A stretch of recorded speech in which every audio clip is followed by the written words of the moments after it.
SB4 Media. Tuggussa Enssonga. Njagadde nkiteekewo lwa nsonga nti obulamu bw'abantu bw'omuntu yenna tuyinza okkeera ku makya nga SB4 Media okubeerawo kwe tekuyamba famire yekka, kuyamba abantu bangi mu nsi yonna. So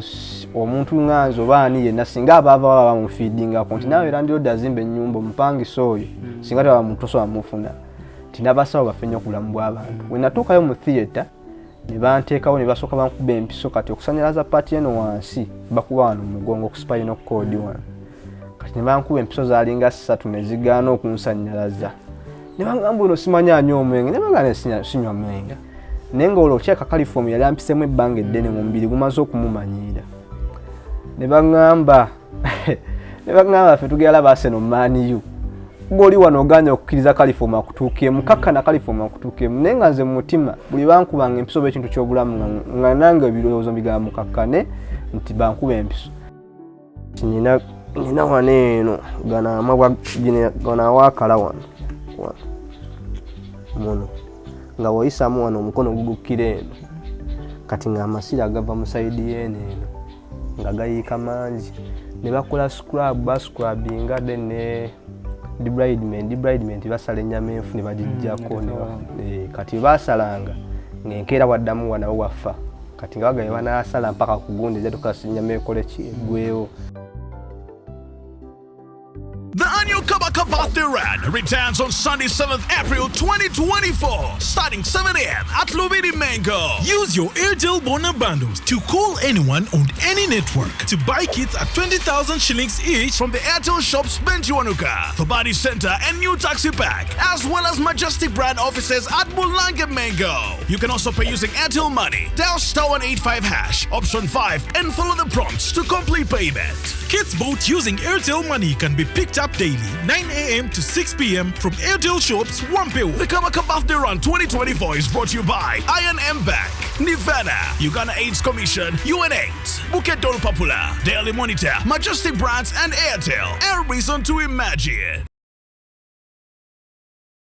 Are you interested in upgrading your sleeping and bathing experience? Then Ziwa & Sons is the right spot for you. We sell blankets, bed sheets, duvet covers, bed covers, mattress protectors, mosquito nets, wardrobe, all closets, towels, bathrobes, pillows, traveling pillows, cushions, shoe rack, dyeing rack, and ironing boards. Buy all your favorite products online with comfort from your office and workplace, home, hostel at a go from our website www.ziwaansons.com and have it delivered to your doorstep. Call us on 0705 364 749. Ziwa & Sons, where comfort and luxury is a pleasure.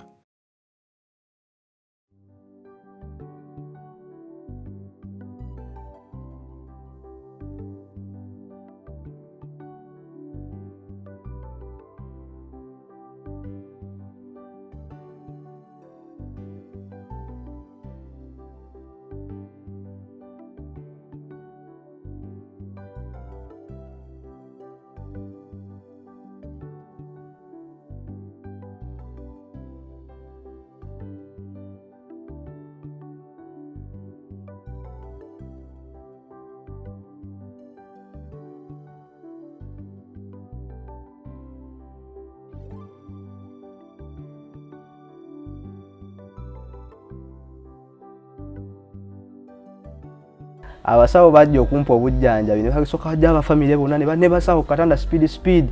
omuna akwata empiso n'angamba tugenda laba na Man U ne Liverpool tulina budde boyanguwa ne bawanterezaawo omusajja n'ankuba empiso mu kisambi muno nga mpulira tansanyalazizaamu ne ngamba Katonda wange naye nga baŋŋambye singa nteekawo embeera bagenda kungoba naye nga ate njagala okuwona ne ngamba eyo nenjifiiringa n'akwata eyo kumira agikuba mu bbwa mwennyini ne ŋŋuma kati ne bankuba empiso eziwera awo ne bankolako naye nerve system yange obugundi obusimba omubiri obwo bwali bwakyuka ndozula amagumba kati nga lower part ya wansi eri nga yo ne bwonsanyalaza okujjako ngonzikiza nze nenga bwonsanyalaza ekintu kyonna nga kino sikiwulira bwonsigala mpulirayo kati ekyo kigayagayamu abazijanjaba tebali bajjanjabi b'amagumba ne bakoonona okugulu ne kuvunda kati mu kuvunda nali sikitegera kuba bali bakubisse kati oyo head of communication of Ahmed Hussein we yajja n'aŋŋamba wano wooli wakyamu kati ne ŋŋenda ku Medipal awo wansi wa Acacia kati dokita yaliwo n'angoba we yangoba ne tumwegayirira awo tumuwa ssente we yandaba n'aleeta ne dokita w'emiswa biki ne baŋŋamba okugulu kwafa dda kuba kozi kwali kwa bbulaka nga n'enjala zaavaamu ng'okuva wano okutuuka wansi sirina kyempulira gwe ne bw'oteekawo paasi eyo kyoba ennyogoga sirina kyempulira kati ne ŋŋenda ku kosu ne baŋŋamba kutema kugulu ne ŋŋenda ku palusi kutemako kugulu ne ŋŋenda ku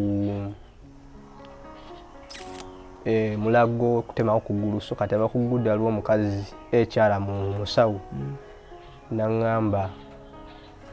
nkola appointment batemeko okugulu ku Monday yali Friday kati ye n'agikola yali ya $5,000,000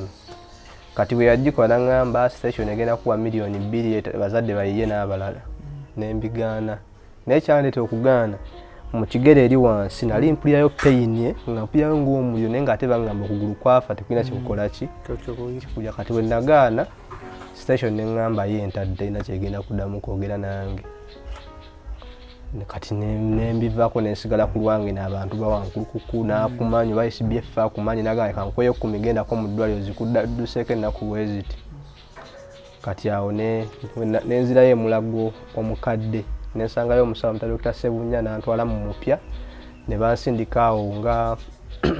ku National Gundi Tourism Board awo waliwo abayindi abaliwo ne bankebera emisuwa gy'okugulu kuno okulwadde nga miramu just omusuwa gwali wano gwali like gwafuna location ekyamu nenge gisigadde miramu ne nerves kati awo ne baŋŋamba atatemako okugulu okw'emisuwa miki miramu kati ne emulago ne bankolako awo ne banemmalayo ennaku zaali bbiri ne bansindika ekiruddu bakebere bajjanjabe kati ekiruddu bwe nagendayo Dr. Kalanza ku plastic surgeon akulirawo bali basuggestinze tema okugulu nabo naye ye naagaana tuke tukole ki tugezeeko kati nina wano eno gana amabwa gana awakala wano muno nga woyisamu wano omukono gugukira eno kati nga amasira agava mu sayidi y'eno eno nga gayiika mangi ne bakola scrubbinga then ne debridement basala ennyama enfu ne bagijjako kati basalanga ng'enkeera waddamu wanawo waffa kati nga bagaye banaasala mpaka ku gundi ezatuuka ennyama ekole ki eggwewo kati ne banteeka ku buugi n'amagi 15 buli lunaku nga ngatta amagi amabisi mu buugi n'embinywa buli lunaku amagi 15 kumala omwezi gumu ne weeks 2 kati nenvayo ekiddu neŋŋenda emulago ne banzijjamu ebyuma nga ab'ekiddu nga bagaba bino ebyuma naye bireetera okulwaza ennyama kuba sinfu kati nenvaayo neŋŋenda eggayaazewo oyo omusajja ayunga bali baawo nagende babali baawo n'ajjamu obumu obwali busigaddemu awo kugulu natandika okuyunga awo natandika okufunamu leriifu nga kuba luli nga bwentuula bwenti nenkola bwenti nyinza okukaaba wiiki nnamba kati nentuuka babali baawo nga nsobola oyimirira luli nali mbeera flat bwenti ku buliri tandika oyimirira biki nembeerawo kati nyina we natuuka neŋŋenda mu ekisira emulago negumba lyebbali ne lyali lyakutuka kana akagumba akatini nga katandise okugatta nga nalino litandise okudda mu position naye olw'okuba ebbanga lyali ddene ndowooza bali baawo naŋŋamba tandika okutambula nansibako akantu kana kaabayunza kalinga akeeyeeyo we kati kalinga akatimba kati bwe natambula wayitawo ng'emyezi 2 ate nenzirayo emabega nti nateekangako force nnyingi ndowooza nga yayagala mpone mangu so nekigaana neŋŋenda ku doctors clinic wano Entebbe road awo kati bwe nagendayo omusangayo omusawo naŋŋamba tulina kuddako kutema biki bikyangu ate gagenda wonna nga nalina ebbwa lyawano era nga lyaganoona nga lirikana akantu kano nga livaamu amasira biki nga olongoosa ennyama nefukamyufu ne muvaamu era amasira kati munnange just waliwo omusawo wa villa tiimu ya villa ey'abasajja Dr. Nakabago yajja nampa akadagala kali awo ka green n'akasiigako biki n'abeera nga mpa treatment amagwa agajjanjabire waka ne gatuuka gano gonna ne gawona gano n'akeeno ne kawona kati kino akabwa kali wano kikaganye wona kali ku musu guno musu omunene ndowooza gwafuna penetration yagwo wano engeri wali nti wali baasalawo ne gujja ne guyitira ku kagumba kennyini kano kati ate we wali ebbwa kati omusawo abadde annyambayambako omita Dr. Freedom wa Mulago yajja n'aŋŋamba kuba kati mukyava mu masira muvaamu okutambuzaako kuvaamu omusaayi mungi bw'otakutambuza kuvaamu engeri ya foods ezo zibeera nga oil so kati yaŋŋamba nti kuba lyalidde ne kati lifuuse nga katuli kati ne bwe kati yaŋŋamba bwe kamala ohiiringa bwe kati ne wayitawo like ennaku oba weeks ennyama neefuuka ng'enoola nti wano ne bw'osibawo ekintu tewali kitebwa lesobola kuddamu kulwala wano eno neefuuka nkovu nazo ne zifuuka enkovu awo ajja kusiba ekiseminti bajja kukitereeza mu position basiba ekiseminti naye kana kagumba ko sinaddamu ekisira naye tekakyanuma kano kwa SB4 Media Tuggussa Enssonga tubadde wano tugamba tunoonyeko ku kyali waffe mukulu ono lojje nagenda ngeyo nayagala nnyo okusamba omupiira nga ngendayo nendaba nalinayo kyali wange nga ku Sande tutera okujja netulaba ku mupiira wankulukuku eyo kyali wange oyo naye yali boola naye nga yina engeri gyaddukamu ng'ekibaata nga ye yeemanyi nti amanyi omupiira naye nga konze nga gwo gwagaana so junior no gye yali asambira era nga munamawulire ku TV okyaliyo kugugudde TV kati navaayo wawo muzibu so yali munamawulire era nga mulaba twelaba naye nemubeerako nti yamenyeka netutatekiba nti kya serious nnyo kuba omuntu bamenyeka bulijjo menyeka nagenda ne bakuyunga nange namenyekako by the way naye nze kimu n'ennyumya zikyali nganga ebiri nempona naye nenziramu nenvuga piki naye wayise kati emyezi ng'emeka oba myaka ng'emeka mwaka guli gumu n'emyezi 5 8 n'emyezi 8 so tuludde nga tumanyi nti junior mulwadde nenga mbeereyo tugenda tumubuuzeeko obulamu buli butya obulamu bwakuyiiya kuba waliwo wootuuka njagala ekyokulabirako nti nga bonaafuna obuziwa ne bakusiba nekijja nga olina okifeesi nga ddi olusoose so kyajja nga siina giving up ng'ate kyekiriwo nti bwe bulamu bwe tusinkana oyinza okuba nga challenge yange yakugulu naye ng'eriyo alina challenge yakussa bwe bityo buli omu alina challenge so neŋŋuma neŋŋamba nti mu buli mbeera nina biifu nti nja kukeera ku makya ntereere so tutandikira ku mbeera olunaku lwamenyeka ssaaliyo kyali kitya olunaku lwe namenyeka zaali naku z'omwezi 17 omwezi ogw'omusanvu 2022 lwali lwa Sande waliwo omupiira bankulu kuba ttiimu yaffe nga ab'emikwano tugenda tusambamu kituyambako okumanyagana okuyambagana n'okukola ku dduyiro kubeerawo so ngejjali nti nkola mu mawulire nga lw'Sande luka lwembeera off nga ngamba kangenda ensambemu so bwe nagenda nensambamu nemenyeka mu kisaawe bakuba ndobo walinnya mukanya wasamba mupiira nomenyeka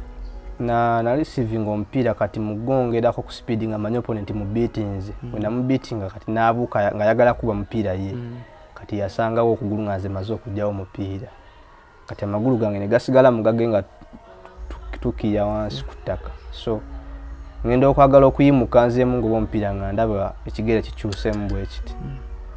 ne basooka bambeerako awo ne bankwatakwatako awo ne bateeka wabweru w'ekisaawe n'omupiira ne guggwa then kwe kkubirwa omusawo yali dokita wa club gye nali nkolera Uganda Matters Lwaga Women Football Club omugenzi Taliiki Kinene yafa so kati we namukubira naŋŋamba ajjange kasanga ti ku ddwaliro lyange nkukoleko so neŋŋendayo kasanga ti koza ba ttiimu era be bantwalayo bwe bantuusaayo naŋŋamba abasawo abaali waŋŋamba mukuba empiso ndoza ya tatanansi ne bankuba empiso nembeerako awo nenfuna n'ekyemisana ne tumulinda. So kati bwe yajja saa zaali zigenda mu 12 ez'ekawungeezi naŋŋamba mbadde nvaako eyo mulago kulongoosa aliwo abadde tulongoosa omutwe naye kanzije nkukoleko. Then nankuba eddagala nali manya nkuba painkiller naye yankuba caliform. So mukunkuba caliform nze nagenda okuddamu otegeera saa zaali 3 ez'ekiro nga nina ekiseminti ku kugulu. Naye Justin tinga kale toyinza okuba nga okola mawulire naye nga era olina ebintu byokolako research. So nze bwe nakiraba nategeerawo nti ngira eggumba lyali lyamenyese lya fibula fracture kana kagumba akabeera ebbali. Then ne dislocation muno mu nnyingo ya wansi nentegeera nti baziza mu position ne bansiba ekiseminti amagumba gakole ki gamere buto. So naye nempulira nnyo obulumiiko olwo nga bungi ne bankuba empiso zino painkiller ez'omunda mu misuwa obulumi ne bugaana nembeerako awo paka enkeera ng'obulumi buganya okuba okwenkyukakyuka. So nembugumira kubanga yali first time yange okitegeera okifuna kati nga ngamba osanga pain eyo bwetyo bwebeera. Kati wayitawo sabbiti zaalinga 2 ng'obulumi bweyongedde nga nkoze nnyo nga ngezaako okulya buli kimu kye baŋŋamba naye ng'obulumi buganye. Kati ngenda okulaba nga ku kigere kuba wano ekigere kyali open wano wansi nsi bwekiti ng'ekigere kuliko obuntu obuzimbye ng'obulimu amazzi nga omuliro gunaakwoca. So ndowooza omusawo mugenzi tali kinene ne kimulema otegeera nti oba buno buzibu ki. N'akubira dokita muni amuta Dr. Nsoe Fred akolera ku Case Clinic. We yamuyita dokita najja naŋŋamba nze ndi dokita w'amagumba biki nvudde Case Clinic tuze kuyamba biki. Nenzikiriza kozi dokita gwe nali ngenze mu ddwaliro lye ekinene nali muwa respect ng'omusawo ate nga twemanyi nti club gyenkola gyakolera. Ne baŋŋamba tugende ku Kasangati Center I think 4-5 yawo waggulu Kasangati opposite awo. Ne tugendawo ne bankolako sajjali naye nga sajjali gye baŋŋambye nti bagenda kukola okubisectinga wano nga ku ntumbwe bati balirizinga omusaayi biri ebizibu ebisobola okuba nga bitereera. Nengenda ne bakikola bwe bakikola kati challenge yaliwo nti yonna baabikolanga naye ng'ate okugulu baakusalada bakolako sajjali kuli mu wuzi naye ng'ate kuliko ekiseminti of which nti ekiseminti kireeta ebbugumu lingi kati nga kiri mu kuvunza naye nga ffe tulowooza tujjanjaba. So change negaano bbeerawo. Waliwo sista wange gwenzirako sista wange wetatamya we yajja alina omusawo gwe yajja naye yali wa ku Kosu. N'agamba ono omwana ayinza n'oluzinga ekigere ekyokusinza mu mbeera mwali mujjo ne tumutwala. Kati we baŋŋamba nze nga omanyi nti tubeera nga avubuka oluusi gwe weebeesaawo nentunulamu Kosu nentunulamu ennyingiza yange nga sigisobola of course ng'ate ne wendi waliwo okko amabanja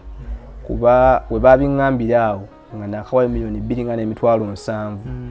ate ng'alaga kyammanja $1 esukka mu emu ate nkyalina ofuna treatment. So naŋŋamba toyina gy'olaga dokita we yaŋŋamba nze alina okukuyamba. So nembeerawo kati tutuuka mu mwezi gw'omunana nga gutuuse wakati guli kumpi kuggwako tumaze omwezi gumu n'ennaku ezigwamu banzizaayo mu theatre omulundi ogwokusatu bagenzaako tutunga wali baasala waganya otutungibwa. Kati lumu waliwo dokita yajja we nali nkoya kugugudde muta Dr. Mary Jonathan naye nga ye musawo wa birala. Kati yajja okundabako kati before y'okutuuka wasooka kujja Ahmed Hussein Kolo omwogezi wa kibiina ekitwala omupiira mu Uganda kya FUFA. Nanyongera ku mbeera mukazi w'engeri Yamenyekamuko naŋŋamba okusinziira wano woolina ekyendaba nekyenalabako njala gy'olina tebali mujjuwa bujjanjabi butuufu oyinza naawe oluzinga okuguluko. Kati bwe nalabajjukiramu omusawo oli Okosu kye yaŋŋamba nono kyaŋŋambye omuntu wa bulijjo ne mmanya nti ndabika ndi mu ddenja. So Dr. Mali afuta ng'oli agenze Hussein naye najja ye n'akubirawo dokita kinene yali kitende nga abaana bagenda mu nationals Tanzania n'amugamba omanyi omwana ono gw'ojjanjaba ngenda mutwala ngenda mujjawo wano afuna obujjanjabi busingako. N'agamba omwana oyo omuwa treatment biki. So ne bakyusaganya ebigambo bo nga abasawo but fine n'atuuka n'akkiriza nakomawo ekiro nga nina kuvaawo nkeera nakomawo ekiro ne muga dokita ngenda olwo nga nakamuwa $5,000 nakoze ebiseera ebisinga sente ze nakozesanga nti abantu abazimpanga neze nalinanga nganza omuntu buli we nazisindikanga nina mukwano gwange amuyita Maaka nasoma naye namuwanga obubaka kujjako zino sente nti ze nakozesanga okulya biki ebyo saaziwandikanga naye ze nakozesanga mu ddwaliro naziwandikanga n'enzimuwa so nali nakamuwa $5,000 nangamba nkuba nje $80 nkudressinga after one day nkuwa buli kimu ne mugamba Dr. Taliiki nze naye tugenda kwawukana simanyi biru za ddwaliro bwe zibeera sinza ziwakanya n'essaawa eno njagala kutereera bwe naaba mponye ne kirabu gye nkolera okola ki ogimanyi nja kuwa $80 kyo ne mugamba naye mbadde nsaba ebbaluwa nti gye ŋŋenda bamanye nti omusawo badde akujjanjaba kino wafuna treatment bwoti mu kusooka bwe bityo nangamba sigenda kuwa bbaluwa so ne mugamba oba tompa bbaluwa siva wano ngenda kukuddamu nkubira dokita yakugambye nve wano so ndoza nalaba ate mpanvu yemu naye nga nange nali njagala nti gyendaga kuba bangamba nimutwala ebbaluwa nampandikira ebbaluwa awo nagimpa actually yaginkasukira naye nga embeera gye nalimu nali kintu kinasooka okufuga bwe busungu bwokunyigira omuntu obulamu bwali bwakulowooza kuwona kugulu so enkeera nenkera ku makya ne munyonyola ne musiibula ne ngenda ku doctors clinic eri Ntinda bwe natuukayo ne baŋŋamba tulina dokita w'amagumba ina experience dokita Mubaale abeera ku Medipal tugendeyo eno embeera gy'olimu wagita gangaliiki like kulinga okuba nga okugulu kwafa tekukyafiiringa tekukyakola tesobola kukuwa treatment yonna so naŋŋamba twagenda ku Medipal twalina osasula emitwalo gya consultation 15 okulaba dokita n'emitwalo 2 bajja ajja kuyita mu system okuregisteringa so twasasula 2 before sasula 15 dokita n'agamba yandabira yagamba no take him back ngata okugulu kusibyeko bandage neŋŋamba yatalabye n'amabwa gennina olwo wanaagalaba so omukazi yali anzizayo nga nvuga mu kawukiya ne mugamba musawo nzize kusaba buyambi nsaba onnyambe dokita oyogere naye nsobola at least nfune kyaba kyaŋŋamba naddayo nayogera ne dokita ne bantwala mu emergency tu dokita Mubaale bwe yajja n'andaba nayogeramu nange nafuna background y'obujjanjabi ne muwa ebbaluwa then nayita dokita we yali mu Egypt nga muwalabu ng'akola ku nerves n'emisuwa so dokita na dressing okugulu nakuggyako bandage buli kimu n'akulaba n'akwekenneenya era alina ebiga by'Oluwalabu bwe yasooka okwogera n'amaana ŋŋamba yaŋŋamba weebaze Allah kuba yayogera mu Luzungu naŋŋamba weebaze Allah nti okyali mulamu naye okugulu kutogenda kusigaza so dokita Mubaale naye bwati bwe yaŋŋamba waliwo ne bannansi abaaliwo nolaba nga baali takiti nnyo ku story yange balaba kozi yaŋŋamba dokita nga last born wange ali myaka gye gimu n'egijjo naye ogenda kuvaako okugulu ku myaka emito biki naye naŋŋumyawo naŋŋamba actually sikyayagala kutemako baana magulu naŋŋamba ngenda kukuwa masimu g'abasawo abalungi emulago bawwa institute yonna eddwaliro eddungi ogenda kutemeka okugulu so yakiŋŋamba abandiko bonna basooka ne bakaaba naye nganze nalinamu biifu yange omuntu neŋŋamba sisuubira nti ku birooto bye nnina nnyinza okutemekako okugulu so ne tusooka tufuluma era tetumanyi ki kyetuzzaako kati nenkubira ab'okumulimu kugudde we nali nkolera ne mbigamba HR naŋŋamba kibanga kyekiri fayino kye tulina okugenda nakyo kati nenkubira mukwano gwange amuyita manager scouting abaana ekitende wamulindwa ne mugamba baŋŋambye kino na kino kutema kugulu manjo naŋŋamba nedda toba kutema kugulu mugabi jangu ku kosu waliyo doga ngaba dokita kajja naŋŋamba abasawo b'enjawulo jangu bakuvuge katikati bakole ki bakuleete ne banvuga ne bantwala nasooka yitya ku mulimu nga omanyi nti kugudde bakkiriza balokole ne basooka bansabirako awo naye kyayana na insistinga n'agamba ekibanga abasawo abakugu bonna kibagamba kyetuba tukola osevinga obulamu kuba eriyo n'abatalina magulu naye nga balamu mu perspective ye kyali kituufu cause okuluzinga okugudanya okuluzinga obulamu naye nze nalina endowooza nti nsobola osobola okubeerawo chance ne webeera 2% ku 100 ne tugenda ku koso twatuka ku koso saawa z'abasawo b'amagumba zaali ziweddeyo nga bafulumye essaawa zaali nga 7 bafuluma 6 awo kati ne tugezaako bannyonnyola awo ne batubulira buli kimu batuwa obudde then ne batuwa ennamba ya dokita gwe tulina okukubira nengolo emikwano mingi obanga oganto ino mukwano ABCD bwe magamba genda ko mudwaliro lino genda ko muliti genda ko mulino kati ngoga obangendewa naye mu mutima nalina ekintu nga kinga nti gwe nanyini bulamu atoli muntu mukulu olina okusalawo ne muntu kibaba bakugamba ani goyinza okuwulira ayinza okugamba okwagaliza ekirungi ekisooka so ne tugenda ku palusi tulina dokita twasingane Wandegeya n'atuyambako natwala ku palusi dokita eyaliwo simujjukira linnya naye yaliwo Amagumba kati nga alina appointment ndowooza wa mu State House because we watugamba natayagala nnyo tuwabudde naye bwe yalaba embeera mwe nalimu na dressing okugulu speed awo nakufunira n'aŋŋamba okugulu ekisooka ennyama oba tissue omubiri guno gubeera gubisa Amagumba mufu ate ennyama enfu tulina gisalako so iyo tugisalako tuke ku Magumba and tekisoboka mu bulamu Magumba kubeera nga gali exposed wabweru n'osigala ng'oli mulamu nempuyanga ataawo kati netandika okugatta ebyabaŋŋambi okuva ku makyanga endanga bigatta kati baatukandoza ne bajogeramuko ne family kuba waliwo sister bange n'abalala ne bakubirako mukadde awo ne ba brothers bange abamu bonna ndowooza ne bakkanya otemako okugulu kati ne bagamba naye oyo alinamu emputu tayagala mutemako okugulu biki that's what kyenawulira kati omusawo najja okunkuba eddagala naye nga ŋŋamba eddagala eyo linnyambako kustabilizinga kunteekamu glucose kuba nali nkoze nnyo nti ndi muti naye nga guno omukono gulinga oba kati ka toothpick nga n'obulamu like okwogera omukaguvaala okwogera ekigambo so omusawo nzijukira namugaana ne mugamba singa onkuba eddagala lyonna nenzukukanga okugulu kwange tekuliiko nja kutwala mu mateeka kuba mpeza emyaka 14 neesalirawo so naye ndowooza nakiwulya n'agaana family nennemerako ne bagamba amusoke munzize ewaka nerowooze ng'omuntu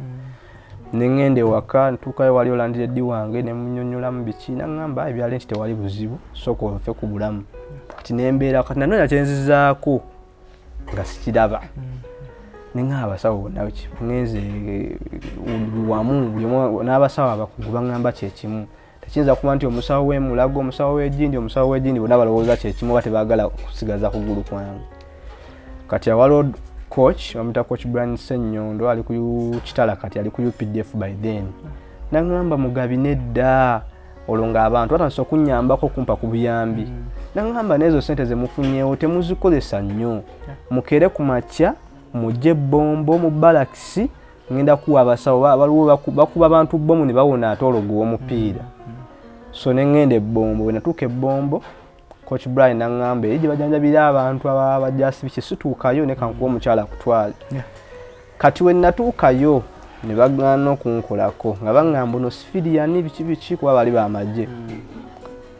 kati ng'omuntu era yayagala obujjanjabi nga ndaba ati siwentuuse nsobola okufunawo obujjanjabi nga bampa possibility nti nsobola okuwona ne mbagamba nze siri civilian just nti oba ne mbagamba ndi part of UPDF kubanga nsambira kilabu ne baŋŋamba omusawo wa kilabu yaliwo nanga nze nga sikumanyi ku tiimu ne mugamba mbadde nsambira Kampala junior team kati mbadde nakamalo signinga naye sinaba kujja ku traininga na tiimu injali nagifuna ne njikweka tiimu biki kati ne baŋŋamba laba omwana ono to kilabu bwe teweefirwa abasaba biki byawo ne bampisaawo ne bampatandika okunzijanjaba kati olunaku lwasooka kawungeezi abasawo bajja okumpa obujjanjabi ne basoka bajja abafamily bonna ne basawo katanda speed omu n'akwata empiso n'aŋŋamba tugenda laba na Man U ne Liverpool tulina budde buyanguwa ne bawanterezaawo omusajja n'ankuba empiso mu kisambi muno nga mpulira tansanyalazizaamu ne ŋŋamba Katonda wange naye nga baŋŋambe singa nteekawo embeera bagenda kungoba naye nga ate njagala okuwona ne ŋŋamba eyo nengifiiringa n'akwata eyo kumira agikuba mu bbwa mwennyini ne ŋŋuma kati ne bankuba empiso eziwera awo ne bankolako naye nerve system yange oba obugundi obusimu bw'omubiri obwo bwali bwakyuka ndozo lw'amagumba kati nga lower part ya wansi eri nga yo ne bwonsanyalaza okujjako ng'onzikiza nze naye nga bwonsanyalaza ekintu kyonna nga kino sikiwulira bwonsigala mpulirayo kati nga bankulako naye nga mpulirayo naye nga ndi mukiri nti bampa obujjanjabi obusinga so ne bankolako awo speed ne bankolako ne bagenda kati ekiro ekyo nafuna omusujja ogwo ogukwetera okukankana nempulira bubi nnyo kati omujaso omunaŋŋamba brother toli wa majje akayala toli wa majje singa gwe wagumye dda olaba omusajja oyo bamugamba wanika okugula myezi 8 kale nga bakugamba bitisa naye nga binengeje noga oli amaze omunanze ndi wa lunaku n'oguma so the following day ne bankola ekintu kyekimu so nagenda owulira nga ng'obwongo butabuse nga sikyalya nga ne bompa ekintu siwulira njala sikola kisibitegeera ate nga n'obujjanjabi bakuwa badressinga ne bakuba empiso ne bakulekaawo so nenkubira manager asini ali manager gugudde naye nga twali tusigala twogera amugamba manager njagala obulamu nnyo okusinzira kyendaba wano nyinza obutawona ate ne munyonyolamu awo n'ajja okunkima tulabe ekiddako kati bajja okunkima nga olina n'ebbaluwa ekufulumya oba togina tokola ki tofuluma nenoonya ekyokukola nga sikiraba kati ne mbagamba mugambe manager bazze nabo bajje batwale ebintu nze nsooka ensigalewo kasita ekitanda kyabwe essuuka ne wenzibalekera kati mu kufuluma era nga buli woyita ku mulyango mpaka ne ku gate baluwa kati ne ngamba sita wange yandikawo Justin ne mugamba agenda ogamba omusawo njagala kwogeramu naye sajja najja ne mugamba nina omuzungu wange agenti wange atunda abasambi yazza ali mu ggwanga ne balina ekyuma kye bali baŋŋambye kyakadde kamu n'emitwalo 4 okugula mugamba so kati nze ng'omusambi so akyafodinga ne mwaŋŋamba kyakupima ku ggulu so omuzungu aŋŋambye ngende mu meeting emulago baade baze okunkima ngende bapime okugulu okwo nakkiriza nampandikira ebbaluwa enfuluma bwentyo bwe nava ku UPDF ebbombo tewaddayo sadda era nafuluma gate ne ngamba mukama Amina yadde simanyi kikiddako so nenzirayo waka SB4 Media Tuggussa Enssonga ndoza mbozi ya junior jiwulira naye byo bwebityo webiri asobola mbo kyali watira bukyatambula mu maaso gwe wenna nyongera kujjukiza nga nakoze omwezi 7 tugende twetayo emisinde gya Ssaabasajja Kabaka fenna wali mu lubiri mmengo wetusimbula era nga tugamba nti omulama gw'omulundi guno kugamba tulwanisa akawuka kayita Mukenenya omwaka 2023 ogunatuukira nga akawuka kano tukalinnya ku nfeete so jangu wetabe mu misinde gya mazaalibwa ga baffe kuyingira oba okwetaba emisinde gino gula kitiyo ku mitwalo 2 gyokka era nga gikulitiddwa bannaffe aba Airtel ekukubiriza twetabe emisinde gino tulwanise akawuka akaleeta Mukenenya nze muzukulu wa Kabajja tuve mu mulango tukyeyongereyo n'emboozi ya junior. The annual Kabaka Birthday Rad returns on Sunday 7th April 2024, starting 7 a.m. at Lubidi Mango. Use your Airtel Bona bundles to call anyone on any network to buy kits at 20,000 shillings each from the Airtel shops Benjuanuka, Fabadi Center and New Taxi Pack, as well as Majestic brand offices at Bulange Mango. You can also pay using Airtel Money. Dial *185# option 5 and follow the prompts to complete payment. Kits bought using Airtel Money can be picked up daily, 9 a.m. to 6 p.m. from Airtel shops Wampewu. The Kabaka Birthday Run 2024 is brought to you by Iron M Bank, Nevada, Uganda AIDS Commission, UNAIDS, Bukit Dol Popular, Daily Monitor, Majestic Brands and Airtel. A reason to imagine. Are you interested in upgrading your sleeping and bathing experience? Then Ziwa & Sons is the right spot for you. We sell blankets, bed sheets, duvet covers, bed covers, mattress protectors, mosquito nets, wardrobe, all closets, towels, bathrobes, pillows, traveling pillows, cushions, shoe rack, dyeing rack, and ironing boards. Buy all your favorite products online with comfort from your office and workplace, home, hostel at a go from our website www.ziwaansons.com and have it delivered to your doorstep. Call us on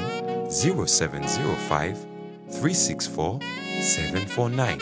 Ziwa & Sons, where comfort and luxury is a pleasure.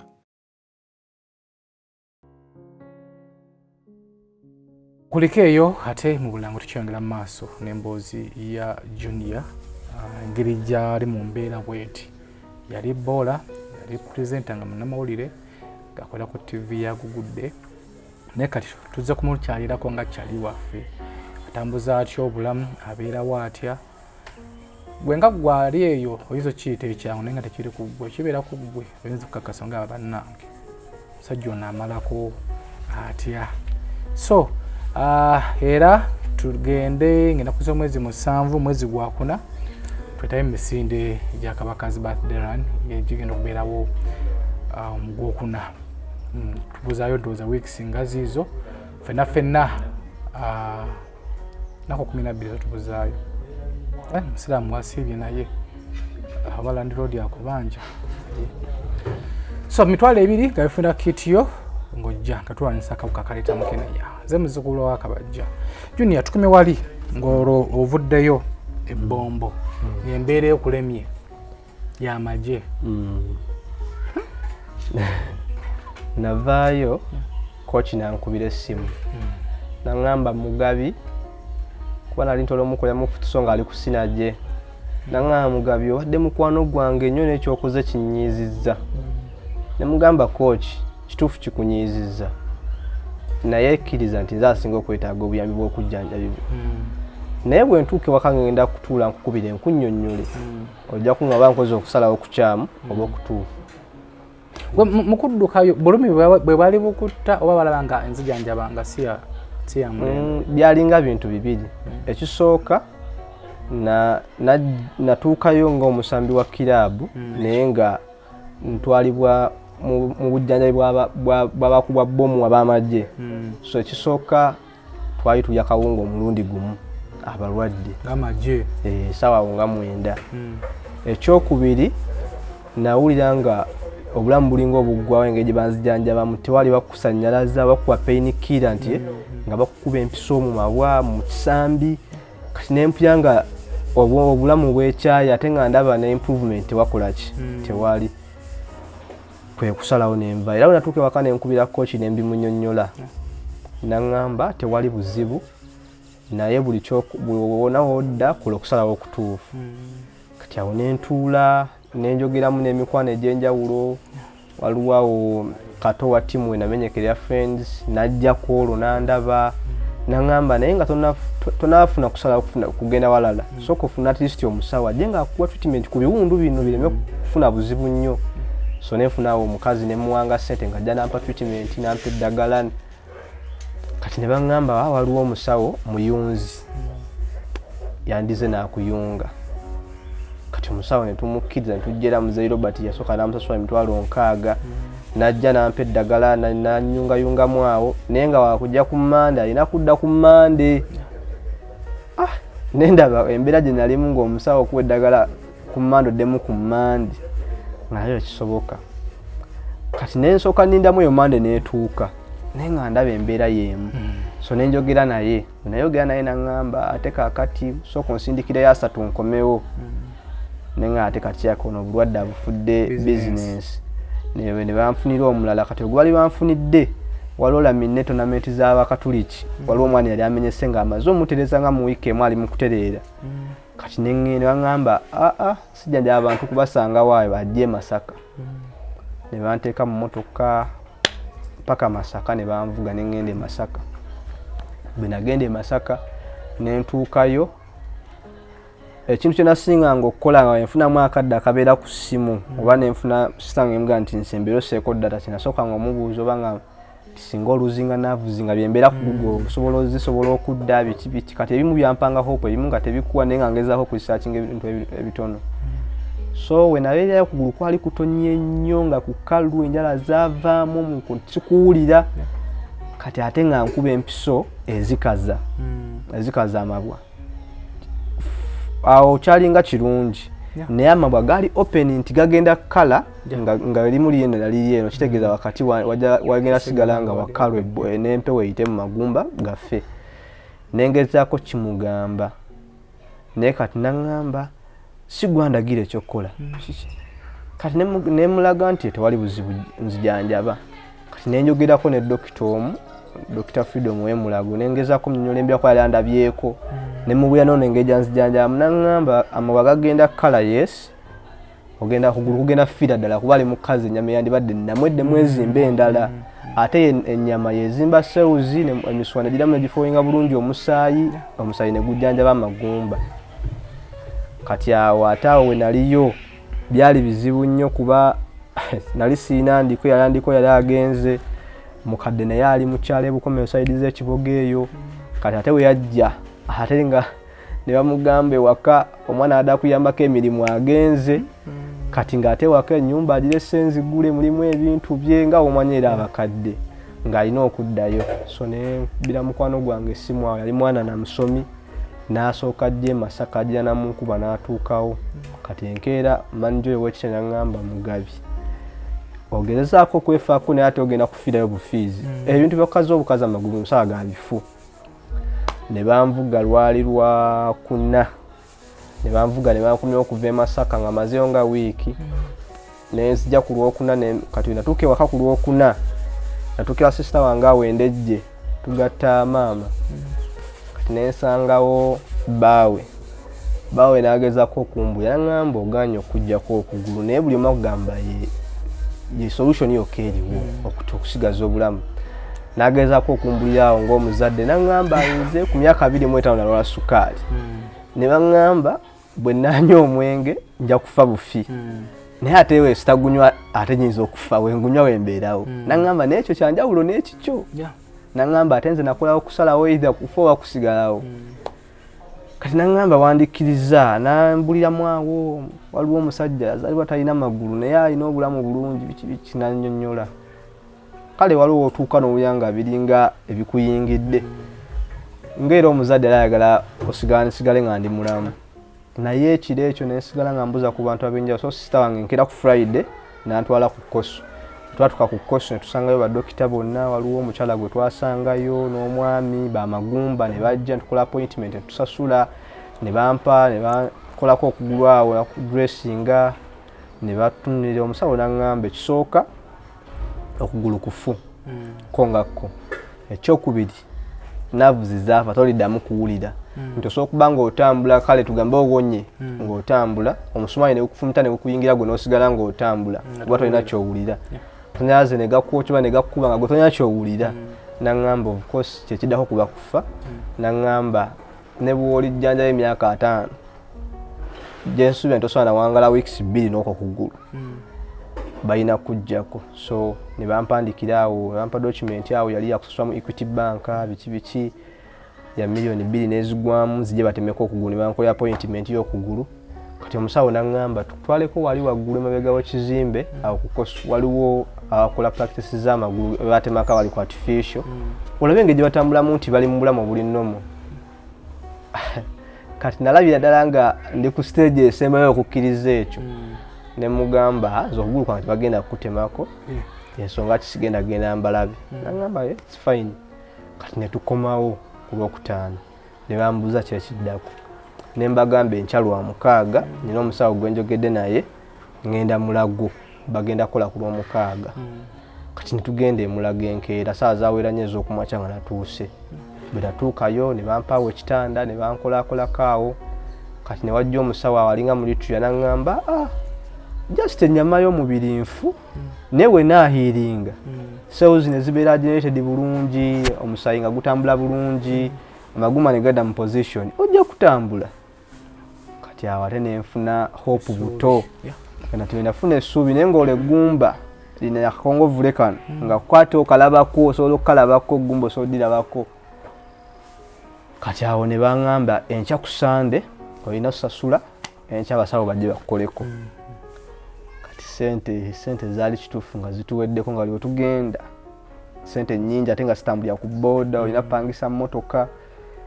kati sente ne zibula awo nga tulina okukikola mu buli mbeera nenkubira kwa Omedi Hussein ewafufa n'asindikirayo kosita wange n'ayiyayo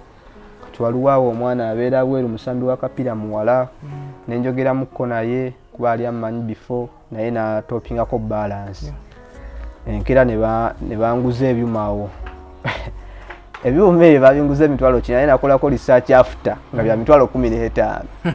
ne bangamba bya mitwalo 8 ate tubisubula ku order kati nga mbuli mbeera mwendi sina kyakola kati nga ne sente zennyini buli kimu kisasudde naye emitwalo 8 ez'obumeto ziziina enoonya ekiddako sikiraba kuba nalinayo embuzi zange mu kyalo bya project nali ntandise nga nazo zitunze ziweddewo nenoonya ekyokukola Sunday etuuse ku makya sina kyakola so nalina omusajja nga mukolera nali simumanyi naye yamuconnectingako muna Uganda ng'omusajja abeera UK nga agent w'abasambi so nga mukola zi videos ezo wakuwayo 10 ya Uganda 2 nga zikubeesawo kati nenjogeramuko naye nangamba no nalabyeko situation yo ku Twitter awamu by then agita Twitter nangamba naye wetaaga sente mmeka ne mga yetaaga emitwalo 9 nangamba the moment ninayo emitwalo 7 nawulira ddala ngo basasulidde bulamu kuwona bonna ne mugamba tewali buzibu kati ate nangamba naye sente zino okuprocessinga okutuuka zinoziwamu ennaku 2 nenoonya ekyokukola nga sikiraba so kati awo nenkubira mukwano gwange ne munnyonnyola n'azimpola ne bankolako naye kino njagadde nkiteekewo lwa nsonga nti obulamu bw'abantu bw'omuntu yenna tuyinza okukera ku makya nga SB4 Media okubeerawo kwe tekuyamba famire yekka kuyamba abantu bangi mu nsi yonna so omuntu nganzo baani yenna singa abaava baba bamufeedingako nti nawe era ndiro dazimba ennyumba omupangisa oyo singa tebaba muntu osobola mufuna nti n'abasawo bafenye okulamu bw'abantu we natuukayo mu theatre ne banteekawo ne basooka bankuba empiso kati okusanyalaza paati eno wansi bakuba wano mu mugongo ku spinal cord wano kati ne bankuba empiso zaalinga 3 ne zigaana okunsanyalaza ne bangamba ono simanyi anywa omwenge ne bagana sinywa mwenge naye nga olwo kyaka California yali ampisemu ebbanga eddene mu mubiri gumaze okumumanyiira ne bangamba ffe tugera Arsenal Man U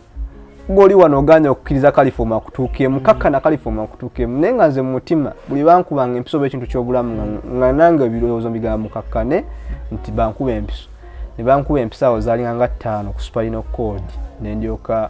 nendyoka nfuna amaanyi like ne gaggwamu amaanyi ne batandika okunkolako naye babakolako kaloba osobola olaba singa oba totya kati bankolako ne banteekabo ebyuma naye nga olaba abasawo bw'oyogedde nabo abakulu tebaliiwo kati banaabeera ndowooza abeera bali mu kuyiga kola kibe baaliwo naye nga tosobola kitegeera naye nga woba olabye ekibaddewo osoma embeera naye nga n'okuwa attention eyo nti bakujjanjabe guba mukisa so ne bankolako nenvaayo kati ne banteekamu ebyuma ng'okugulu kulina beera weekuti straight sobola kufunyamu nenkimanyiira kati nembeerawo enkeera lwali lwa Monday then ku Lwokubiri bampandikira ebbaluwa ne bangamba ngende ku plastic surgery ekiruddu bampe treatment nengenda ekiruddu kati we nagenda ekiruddu ne batandika okunzijanjaba nga ku makya ndi amagye 5 amafumbe emisana amagye 5 nga mabisi nengateeka mu buugi nga bufumbe nembitabula nembinywa nga tebinyweka naye omusajja omu yaŋŋamba naŋŋamba kyoyagala kimu bulamu ng'obiyamba kyebyo baŋŋamba biyambako okuzimba omubiri mangu kati guno omubiri oguli kungulu ogulinga ogufudde guba gulya omulamu naye guli eguba nga gufiidingibwa bulungi guno gubeera overpowered omufu ne gutuka ne guli ne gusigalawo so nenkikola like nagendayo nga 21 September zayingira 19 awo October 2022 nga nkyaliyo nendaba nga waliwo improvement y'amaanyi because abasawo bangi bali bagamba bamutemeko okugulu bane nga n'ab'ekiruddu bagamba tukooye buli kadde tumujjamu amasira bagenda mutemeko okugulu kati akatanda ke naliko nga yaliwo neibange bamutemeko okugulu bamujja ne mutemako okugulu ngamba obutanda obusembereganya obwa kabulimu n'ebisiraani kati ne bankolako Dr. Kalanzi n'agamba oyo omwana tebagenda mutemeko okugulu tulina omujjanjaba kati naye mu theatre ndoza nagendangayo buli luvannyuma lwa wiiki abantu ala mu theatre ne bawanika okugulu naye nga kyensooka challenge esooka okusinkana n'abasawo nga California takola kati kyebasalawo nga bankubayo California nzirisanze naye nga bagamba ate ndi wiiki nnyo nti banankuba California yakwebasa yenna kiyinza okuviirako obuzibu naye nga tebalina kyakukola kuba bankubanga empiso nga 4 3 nga tezikwata kati ne bantwala nga mu theatre nga bakola debridement bajjako ennyama enfu biki bascrubbinga amasira nolaba okugulu kwatuka ne kubeera ku myufu ebigundu byonna nga bingi naye nga bimyufu nga olaba biramu newe neba kangeno zuka we neba sesuka zitobe masira meerere kati omusawo omu n'angamba naye kirabika amagumba oba amafu galiko amasira omusawo mulala n'agamba nedda tuscrubbinga ne tuyisa mu nnyama tuka ku magumba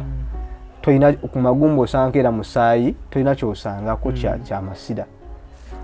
kati awo ne batabulamuko naye bampa treatment kati nentuuka nga amasira tegakyajja nnyo nga gakendedde dokita n'angamba advice gyenkuwa bagende mulago bakujjemu ebyuma bana kujjamu ebyuma then bakokomyewo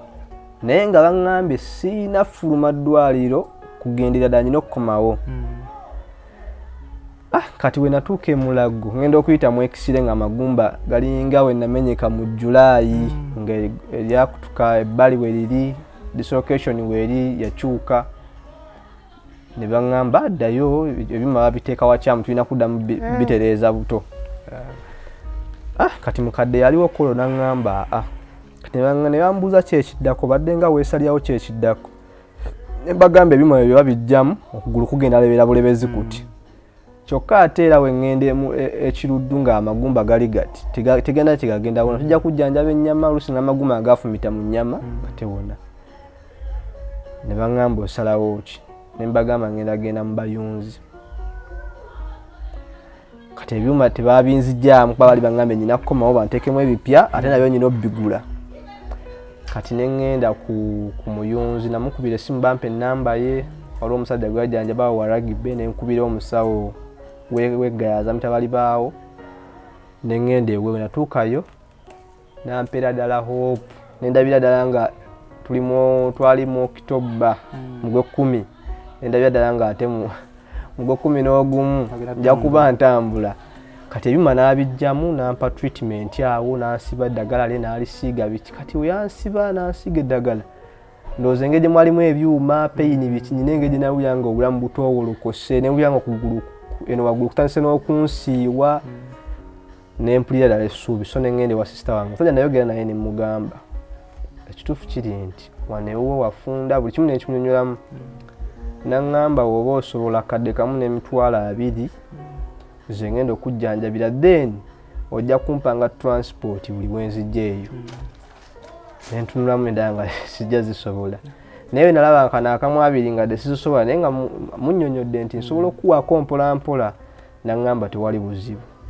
kati nenvaayo nenzijja waka nenkubira yali mukama wange ku Uganda Matters kuba ye yaŋŋamba wonna w'oyagalira oli mwana wa waka ojja kudda okole so nali mubanjayo $1,400,000 ze nali nkolera mga nsaba osooka ompeeka 5 nsasula n'omusajja muweeko nga $3 funeko ne zinamutambuzaamu nga weeks 2 mu transport najja ewaka nandaba nazimpa nenzisasula kati awe nadda ewaka nga nafunamuko ku relief kati we nawulira nga ntowolokoseemu ne bampa essimu yange nenziramu nenjogera n'abantu abamu kati mukugera n'abantu abamu nyina wa mukwano gwange nayogera naye ali bweru ne mugamba kati olaba wentuuse abantu bannyambye bakooye tosobola yamba muntu nga toyina ne woba oyina bw'omuyita Monday, Tuesday, mwezi gwa 2 gwa 3 mwezi gwa omuntu atuuka n'atendewalirwa olaba nere nti alemerera abantu ate omuntu wa buli lunaku kuba alina eddagala lye banteekako nga bali kubanga drip naye nga nyina funa drip ku makyemu ekireemu naye nga buli drip ya $8,000 buli lunaku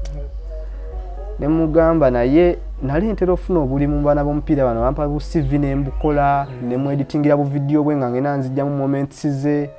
nga nsobola okukola bu graphics ku tiimu ezimu olaba otya nga onfuddeyo laptop ne mbukola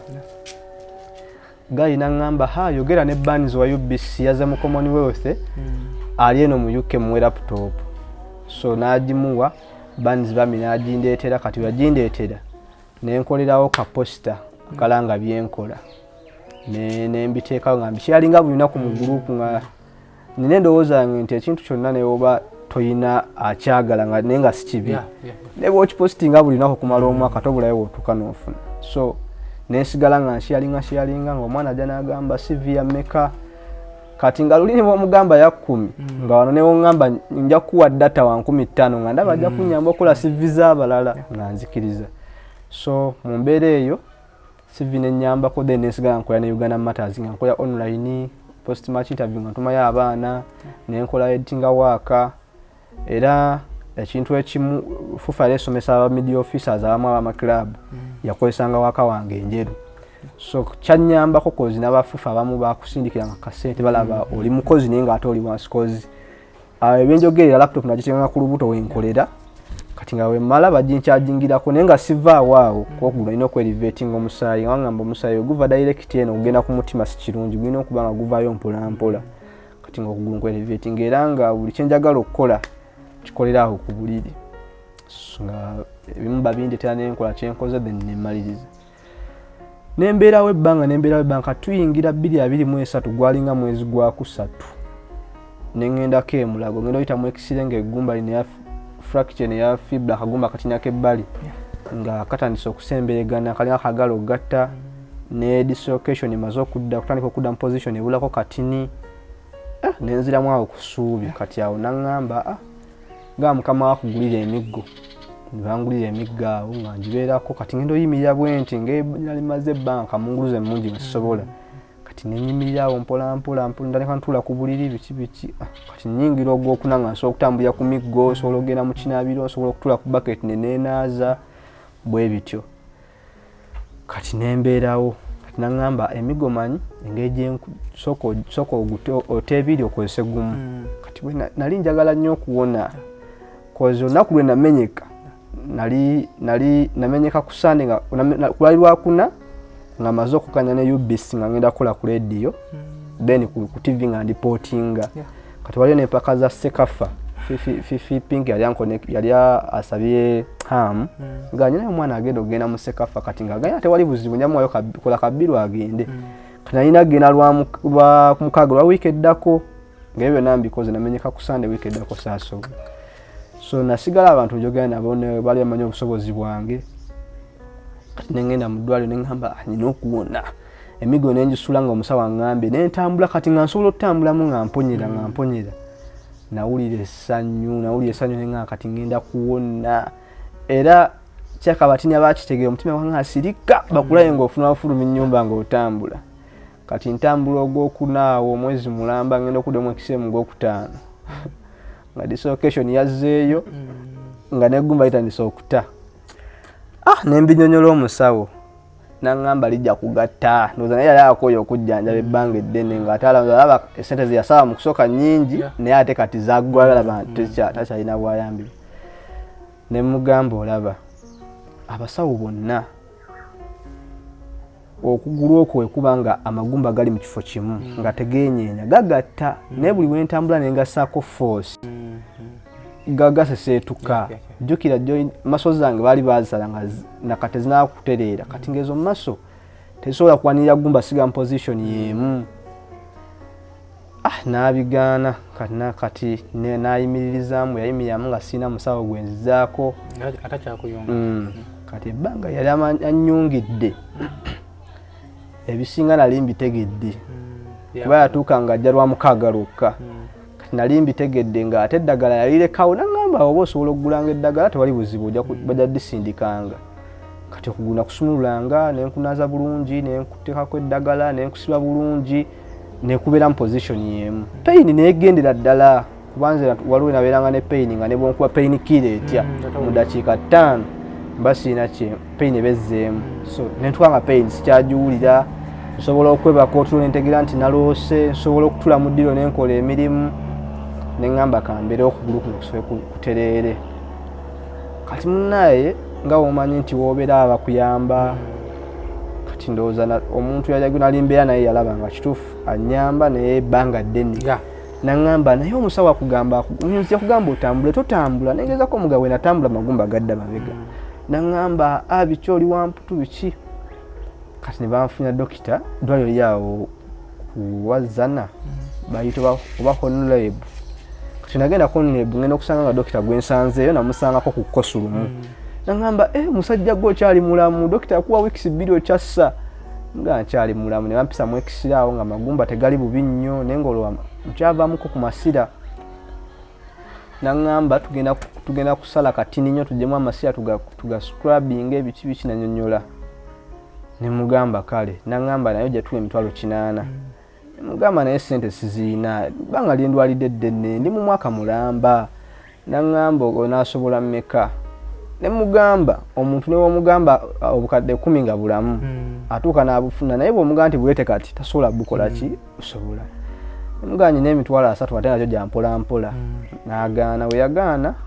naye ng'abasawo abo ng'era omuntu yena mu bizinensi alina ebintu byakunyonyola ebyobusawo n'ebyobulamu n'examples zakuwa tezireeta bugundi mbiseewo waliwo wezigira wano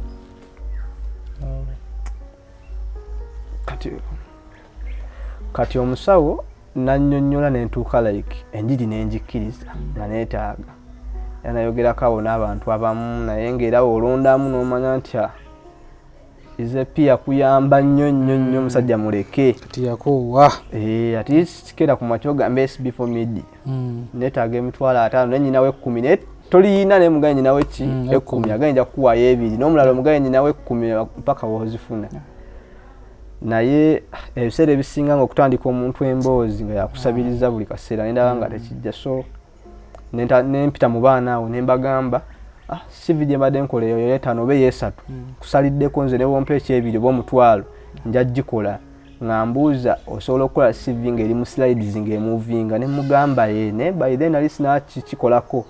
kati bakiŋŋaani nga nti yensobola ne ŋŋamba mukwano gwange nakola kesi bamuyita Magero ne mugamba olina CV ezo slide nga biki naŋŋamba olumu nzikola mu document mu F4 bano lumu nenzikola mu PowerPoint nga PowerPoint sigiina nanga kati kozesa yo F4 nengezaako awo kati ebintu ebimu features zaali mu Illustrator nga tebiri mu Premium Pro ne binnema kye nakolanga waaka ne mukola mu Premium Pro ne mufulumya ne muteeka mu Illustrator awo nenkolakolayo obusente nenfuna emitwalo gyalinga 4 mu nnaku nga 6 nengenda ew'omusawo we nagendayo ate nanvuga nantwala eyo entebe munda ng'agenda babayitayo kitala waliyo eyo mabega ng'agenda ku airport mabega we airport bwoti naye kyemmanyi twali tuse waliwo we nagenda kukola interview omusajja oba kitubulu side bwekite mu kitolo kitubulu side eyo nantwalayo kati yantwala yali ddwaliro lye kati wantuusaayo nantwala mu kaluumu teyalina theatre nantwala mu luumu nayitira abasawo kati ekyo kyali kyampadde ekyokuyiga eri gye nnasookere bayonoona okugulu nti ono alina okuba nga sitali specialist mu kino kuba atandise oyita abantu ab'enjawulo ate bava mu malwaliro gabe bajja eno munda anzijja ku ddwaliro ekkulu antute ku ddwaliro lye kati nali open ne mugamba musawo nze kino sigenda kikola kikkiriza ne mugamba mukyoba okuba tonkuba kalifomu nannyonnyola abo annyonnyola kati omusawo omu yali avudde mu Lagonoza naye atandise kusoma byamagumba kati ne basooka bankubamu empiso direct muno mu joint muno ya wansi Yamenyeka awali wava amasira kati bakubamu ne basike bati empiso wajja musaayi gokka tewajja masira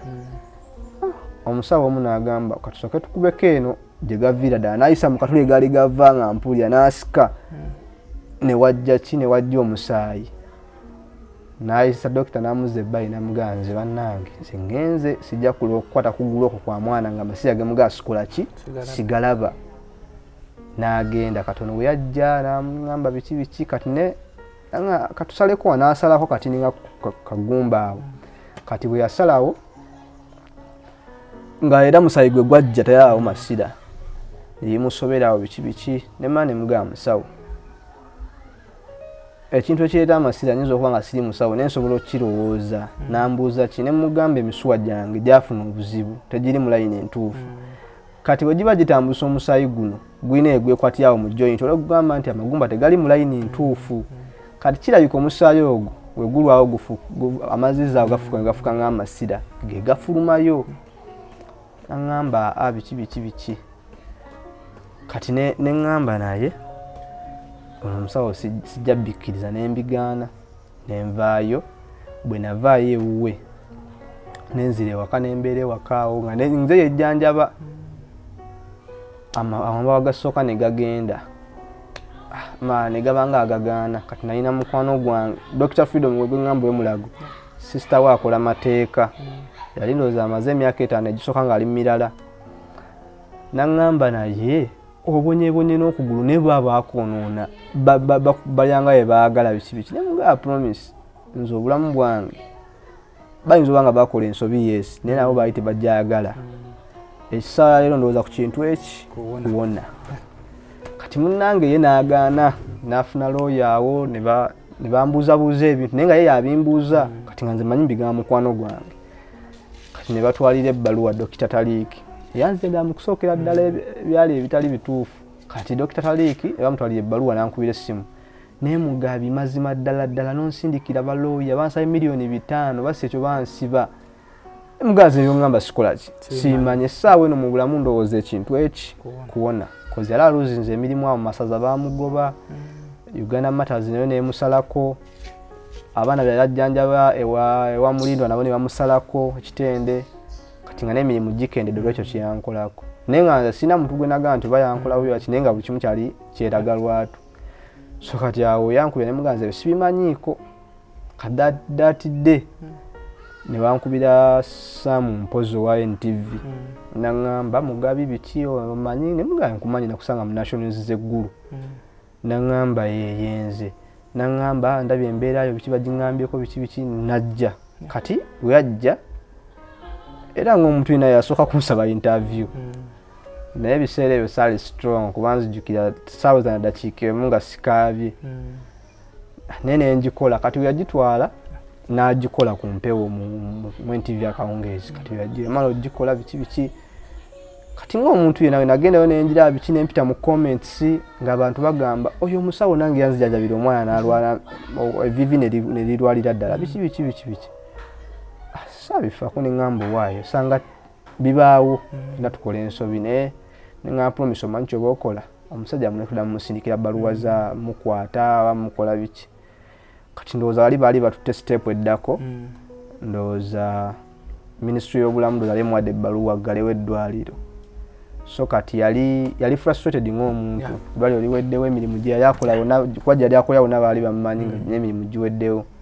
kati ngenda okukola research nga omulimu gwe omukulu gwe yasomereramu ng'omusambi w'omuntu yena wayandibadde nga mulwadde nga physio just nti kuyambako odduka bw'oti ate oddukirako eno peesi gwe gwali mulimu gwe naye nga wogenda ewuwe ng'omenya essaawa asobola okukulongoosa bintu bwe bityo kati munnange lwali lumu omwana omusawo wa Villa Dr. Nakabago najja natandika okumpa treatment y'obwereere nga ngamba nti nakulabako abaana baŋŋamba actually n'abasambi ba Villa ne basonda wakasente ne bakampa kati munnange time yatuuka ne baŋŋamba tugenda kumutwala mu kooti ne mugamba nedda kuba ekituufu kiri nti nze ne Taliiki Dr. Taliiki by then omugenzi twali ba mukwano kwa twatukola club ne mugamba nedda kati ate kilabu engeri yali emwagala ennyo nti yali abajanjabira abasamyusi ne batamuwa akasente mu budde ne badamu ne bamuwa kati ate kilabu yatuuka n'enkyawa lwekyo bagamba waloopye dokita waffe biki kati waliwo girlfriend we yankubira essimu nali mumanyi bwe yankubira essimu naŋŋamba ofrustrate nze muno we tubeera naye pressure gy'aliko muti atakyagana kutambula ne mugamba kunze gwe bagamba otemako okugulu naye gwe bagamba okugalawo eddwaliro golowooza ani alina ennyiike ku mutima ne mugamba sikiranga ne mugamba agenda ku documents zonna olaba nyina we nasayininga siina we nasayininga nti oba mu musuwinge oba ki naŋŋamba kale so story bagiraninga lwali lwaba lwakutaano something ali weekend kati ku lwokubiri ku makya waliwo omwana ali ku Mbaala City naŋŋamba mugabi Dr. Taliiki afudde ne mugamba nedda tekisoboka naŋŋamba afudde ne mugamba nedda ne mugamba nze tubadde tugenda ku training tubasanze motoka yaabwe egudde ekabenje n'asindikira video ekiro kye bali bagenda eyewaabwe Mbalala naŋŋamba eno video gye basembyeyo okukola badde bavuga nnyo ku speed nga ate budde bwa ku makya then kati n'ayagala oyisa trailer nasinkana taxi ne bafuna accident ne mugamba kati mba ndi awo nga ndi mu groups ez'enjawulo nendaba nga abantu b'omufa postinze kilabu postinze kale nenfuna fiya mulinganze n'okutya kuba nalinda ng'oggyeko bino eby'obulwadde bikinali mulanga mukulu wange. Kati bwe kyatuukawo ate kinengeje kyatokiralingamu nze obwongo kuba nali mulwadde ate then abantu batandika okunkubira oli mulogo wassa omusawo yakumeesinga kino na kino kirina kiri girlfriend waawo nankubira naŋŋamba gosse musajja wange. Munyonyola ne mugamba singa ye kye yakola oba kale obuzibu wabaddemu nti babadde bamunoonya oba bamwebbaluwa ng'etwala wa 21 days tananamuteekako action yonna bwe kiba kye kimuviiriddeko okufa kitegeeza singa nafa dda gwe bagamba otemako okugulu. Ne mugamba naye oba oba okitutte sijajinga ntegeera abantu nandowooza zaabwe it's fine. So mba ndi awo ne babiŋŋamba the following day essomero linaliko ya Uganda Matters ne ligenda ne liziika kuba yali musiraamu. Ne babiŋŋamba buli kimu abaana abaali amu ne baŋŋamba ono ayogedde kino oli ayogedde kino ayogedde kiri. Saabifaako kati wayitawo ebbanga ng'amaze omugenzi amaze okufa Dr. Taliiki. Nali ntera okukozesa essimu endala mpulira badde dokita oli gwe yankolako naye ensoowe owa kesikiniika oba ekyaliko nga kweri. Kati dokita ono lwe yamala okufaawo wayitawo ng'ennaku 3 ennamba neekola ki neevaako naye nga nzijjukira yatwalibwa Taliiki dokita agambako Dr. Taliiki Dr. Nsoowe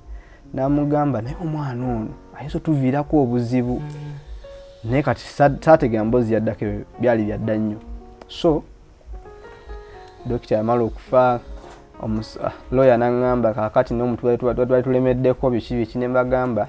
mubyesonyiwe kikulu bulamu nesigala nga mbeerawo. So time yatuuka nga gwe nali mbeera naye sikyasobola bbeera naye. So netuuka ne ku Uganda Matters nenvaayo nasigala nkolerayo era saavayo mu bubi just nti nali ndaba embeera mwenkolera n'engeri akasente gye kajjamu n'obuvunaanyizibwa bwe nnina nga ndaba nsobola okukolera club endala ennyamba mu mbeera mwendi nga of course bambeererawo naye ne mbannyonnyola era brother Leonard Nsubuga ne mugamba brother otunamala omupiira wa Kampala Queens ngenda kuvaawo n'agamba tewali buzibu biki naye teri munamawulire mu mupiira gw'abakyala bwe twagalanga gwe wansigadde ku ttiimu yaffe ne mugamba yes ttiimu eriba erina engeri gye neetaagamu gye naalibeerawo nja muyamba era ne sayo naaliwo bwe balina kyeyeetaaga nkimukolera. So nenvaayo kati we navaayo ne njogera ne mukwano gwange awo ne ngenda ku ttiimu ya Shimaruns ya kitongole ekya Makomera Eruzira. So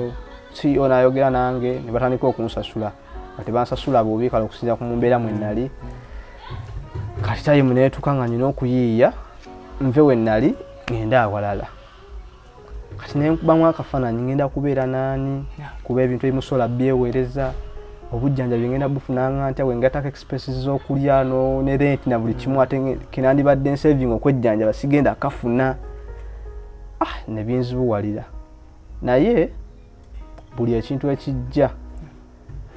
twali tukolako gude mukama waffe yatugambanga nti bo ng'abagagga tayagala omugambe nti eno kebbe ekutusenyera tayiri mutugenda kumpewo kamera ezikidde yayagala solution. So nenga kati nina kuyiya miwaatwa butya wentandika okukola ki okupangisa nempisa mu drive kati waliwo tournament nesijja jjogeraho kuba tournament like omuntu yanyama bayinza omuteekako embeera tournament eyo nayogera ne yaliyo nga media officer club ne mugamba nyamba mu buli mbeera oyogena abakwata emipiira mu kivaani bajikuwe nze nyina engeri gye ngenda okulabamu mpira gyali mukaaga kati baagimuwa nze nenfunayo akasente nenkamuwa kati nengenda nga mpita muli mwana yasamba tournament nga muganso okugiramu moment zo nengatako ne CV ku bwereere abaana ne bakibayinga. So buli mwana nampayo 10 buli gunagatiranga video ne CV era nzijukira natuulanga nga ekitono nnyo ne bakasanga 7 buli lunaku n'ekikola. So wente we nefuna lenti anzijja we nali mbeera nga amaze okunsibula nefuna kalumu nempangisa kati we napangisa nesigala nga nfuna treatment mpola mpola naye kale nga ekyuseemu nti kyali kuzi drip z'emitwalo 8 buli lunaku biki just kwedressinga olumu ansiba ekisementi ekyo akisibe ne mabega eno tateekayo nakiteekayo bwati kati wayita weeks nga 2 akijjako naddamu esaina ku nga 3 kati luno nnaku lwakubiri nga leero olwokusatu enkya luyita oddako agenda kizaako emabega bwe kityo kibeere nga tekiikkiza kugulukuluzinga kubeere nga kukwata. So mu February guno omwaka waliwo course bagiyita famako ekuyamba okubeera CEO wa club fufa agifuula teeka. Kati eyo course ne yali ya mitwalo 15 mu kusooka. Ne ngamba ne baŋŋamba weewandiisa oba onaasobola okusoma naye yali ya nnaku 3 mu kusooka. Kati nakola ne neewandiisa ne nfuna mukwano gwange wampatanero ne njogera naye nanyambako ne nsasula 15 then nina ow'emmotoka ne musasula ssente nga ntwala ku makya ne nsoma ne nkomayo kawungeezi ne ngisoma. Kati bwe nagisoma mu Febu nina mukwano gwange oyo naŋŋamba naye obeera ewaka ng'oli wekoba nga okozekoze ku bulimu obwo n'obeera wekka waliwo wootuuka nga oli depressed. Naŋŋamba badde kusaba oba osobola osoma ku butabo bunovoozi obwo somako. Ne mugamba kale kati nina omwana gwe nasoma naye amutafaadi eyo mu kibuga nga mukubira essimu n'akuŋŋanyayo nga buna n'abuwa boda n'abundetera. So we nasoma akatabo bakayita Think Big akaasooka. Kati we nakasoma story ya Ben Carson nga kagamba nti at least bo buli wiiki basomanga obutabo bubiri. Nengamba obutabo bubiri ze page nga 5 mu wiiki emu nga sikisobola nga ntandiko nga kansomera akatabo kamu. So natandika osoma akatabo akaasooka ka Think Big ne nsoma ka Gifted Hands. Kati nali nsoma akatabo ka Change Your Thinking, Change Your Life aka Brian Tracy. Nina ebintu bye nasomamu nga biraga nti mu mbeera embi musobola okufuna ekisinga okuba obulungi. Kati mba nkamalako bwe nti ebirowoozo ne bijja ne nsoma akalala bakayita Obstacles is the Way nti mu mbeera embi nnyo ate lyekkubo mufunye ekirungi aka Ryan Holiday. So ne ngamba naye sente ogamba omusambi mu mwezi oyinza n'obutafuna muntu gw'okolera te sente z'omwezi we zijja osasulako eddagala lenti ne ziggwawo olidde otya wajja expenses endala okoze otya amasannyalaze gaggwako okoze otya. Kye nagamba ne ngamba kiki kye nnyinza otandika naye nga ndi waka. So ne ngamba we nali nsoma mu secondary mu high school nina omuntu gwe nayambangako okukola juice. Kati oyo omukyala namuyambangako nannyamba ofuna half basale. Actually yali essuka ne mu half mala sasula emitwalo 25 mu Kisule Mmengo mu secondary. Nenga kati nga akola juice nga muyambako. Of course byali bya 2013 eyo naye idea yajja na bino byensomyeko nga biraga nti olina okuyiiya okuwumiya biki nengamba kantandika okukola juice. Kati nakirowoozamu ne mbalamu ate okugula blender agula biki agenda balabalamu nga ebintu bya bbeeyi. Kati ne mbuuzaako mukwano gwange akola mu sparkling bali mwala wa mwindo gyakolera nangamba Brad tosobola nangamba eno bakamula emiyembe gyakakadde kamu n'emitwalo 2 nangamba oyinawo mmeka nga nyina emitwalo 2 nangamba tegiguladde kajuisa akakamula abeeno. Kati omutima nengana ye haka yakamulira abantu ab'enjawulo ab'ebitiibwa nsooka kamulira omuntu wa wansi ate ekintu ekirungi naye nga tekisoboka mu mbeera gye nalimu. So nengezaako gatirizawo obusente mpola mpola nenfuna omwana kuba nalisobola bikola mukwano gwange nasomako naye amawulire ne mugamba olaba tetusina mulimu sitoyina mulimu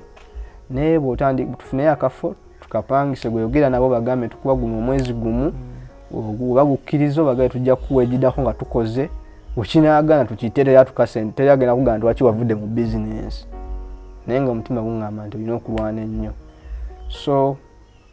tukitandika nenkola bu posters nempita mu bantu nempita mu clubs. Kati waliwo club yali ne Scotch Bright nangamba ffe tuba ne game ku weekend ojja tulitangayo lita 10 nemmanya nti ne bweguba mutwalo gwenfunako weeks nyajja emitwalo 4 gisasula amasannyalaze n'amazzi okusinza ku mbeera gye tuyitamu ffe. Nengamba kale nempita mu bantu abenjawulo ne bakkiriza. Of course abamu bakugamba nja kuddira bwati naye nga kyenkola ngambe nja kuddira muwandiika ngambe sisobola waliwo akugamba nze oba mpa ekipimo bwe kiti ku mitwalo 2 naye nga ate oteekamu nga 2.5 naye ate ogenda obalabalamu bwe bityo nengezaako yiiya tubitandika wuma natandika okukola era byakamala omwezi gumu just neera bimuyambako naye ng'omuvubuka atandise okyagala kati omutima neŋŋamba yadde ndi mulwadde nkyalina okwongeramu okusoma. So kati yo business weeri etambula eti? Bizinensi siteri bulungi nti kale sigamba nti oba ngudde nti oba biganye naye kinene nnyo ofuna z'amasannyalaze ez'okolera biki tolinaawo magoba g'ofuna banyinza okugamba kuba n'ez'ekifo olumu zikalubamu naye olw'okuba nti oba oyagala kibeerewo n'ogamba nti akaŋŋambe izep mukolere CV bw'anakkiriza CV zokola zezitya zino tunyonyole ku CV ezo? CV zensinga okukola oba kale zenkola z'abasambi b'omupiira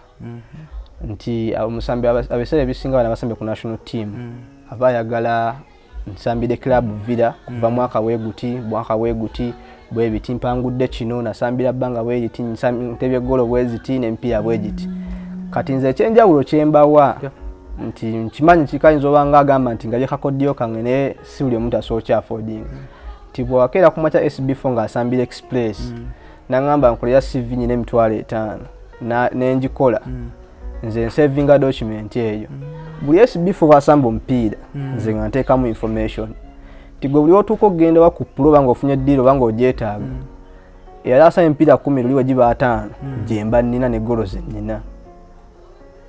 kati mba ne data nga yennyini oba bisavinga kitegedde mu PC mwe mbikolera eyo document ngisavinga nti ono ya musambi gwayita SB4 kati wemba ngenda kukola omulala naye mu openingira gundi eyiye kati bu document eyiye kati fa ovuza pikipiki tosobola tukolera CV nebo ngamba CV $5,000 nzikola kuba anyway tujja kwogera ku nsonga eyo naye kati sofa kati waliwo essuubiri okuwona ekigere weeriri lwa nsonga ekisooka ekigere kyaddamu enjala zonna ekyokubiri sikyalina wavunze ekyokusatu awali wasinga okunsumbuwa eno mu magumba eno ennyama yali bayabuluza yonna zafuuka nkovu nga kikyazimbye kati wano awazimbye ekyekitera okuzimba olumu kizimbuka nekibeera ngaekigere nga sayizi ya kino naye kikitera okuzimba nti basaka ekisemi kyene mabega kireme kulebera omusayi gwa tegufulowinga bulungi olw'ensonga nti emisuwa tegitambuza mu musaayi nga kuno okugulu okulamu kati gubanga ogwekwatamu gubanga ogufuna challenge bwezikyo kyebala tutuuka ne tutaamu ne gufolowinga buto ne baddamu ne basibawo naye nga omusawo yaŋŋamba wagenda beerawo improvement kuba kati natambulako of recent nga ntambula siina miggo nga mponyera naye of course yansanga naŋŋamba akyokola kibi tokiddamu naye nga wentambula wemala nentulamu bwe nti pain ebeera ntini nnyo naye nga tesikutte muggo so joint eno ekikyaganye muscles zino ezigata nga ogamba nti muno nga bwe banaatema wanne kabeera kuleberere kuti kati ziri mu kukoma obukomi kuyunga we zinaayunga nga ne kusigala mu position emu nga gagatta. So ku nsonga ya business ya juice so omuntu asobola okubeera onagamba juni akamwagire ku business eni ya juice abeerezeewo obulamu aba amufuna atya la juice kigwokola? Juice gwenkola okusinza customer kyayagala era ebiseera ebisinga kiba better of course omwana wakolera akolera ku Munyonyo Center naye wakolera nti ajja agula buguzi juice naye mulimu omuntu agamba nti affe tulinayo oba mupiira oba tulinayo nika y'abasiraamu ennaku z'omwezi bweziti twagala obutunda bwokka miyembe gyokka then cocktail twagala ekipimo bwekiti gw'olina kubanga otugamba. The annual Kabaka Birthday Rad returns on Sunday, 7th April 2024, starting 7 a.m. at Lubidi Mango. Use your Airtel Bona bundles to call anyone on any network to buy kits at 20,000 shillings each from the Airtel shops Benjuanuka, the Body Center and New Taxi Pack, as well as Majestic brand offices at Bulanga Mango. You can also pay using Airtel Money. Dial *185# option 5 and follow the prompts to complete payment. Kits bought using Airtel Money can be picked up daily 9 a.m. to 6 p.m. from Airtel Shops, Wampewu. The Kamaka Birthday Run 2024 is brought to you by Iron M Bank, Nirvana, Uganda AIDS Commission, UNAIDS, Bukit Dolu Popular, Daily Monitor, Majestic Brands, and Airtel. A reason to imagine.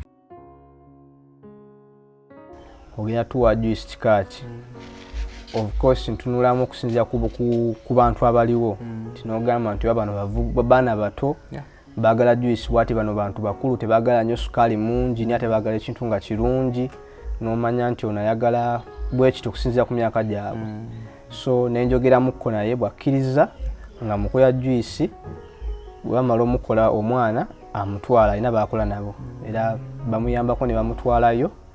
So challenge eriwo mba nkyayagala okwetaaga okugula ebintu ebyenjawulo nga freezer ezo okwongeramu zi dispenser kuba ogenda okubuuza dispenser ya pay ennungi bagamba ate kinana kamu abiri bwe bityo nga tobiinawo naye nga nina essuubi nti ejja kutuuka epiikinge yakoze ngezaako okulemerako then n'okwagala ebyomupiira engeri president waffe omupiira amagogo